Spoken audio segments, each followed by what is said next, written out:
கொஞ்சம் பாரு.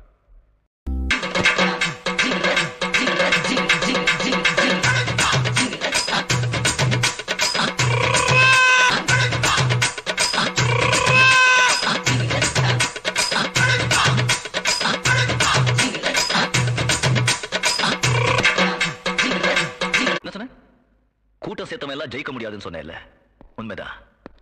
ஆனா என்கிட்ட இருக்க கூட்டம் பாலே தானா சேர்ந்த கூட்டம், எந்த தனி சாம்ராஜ்யம்.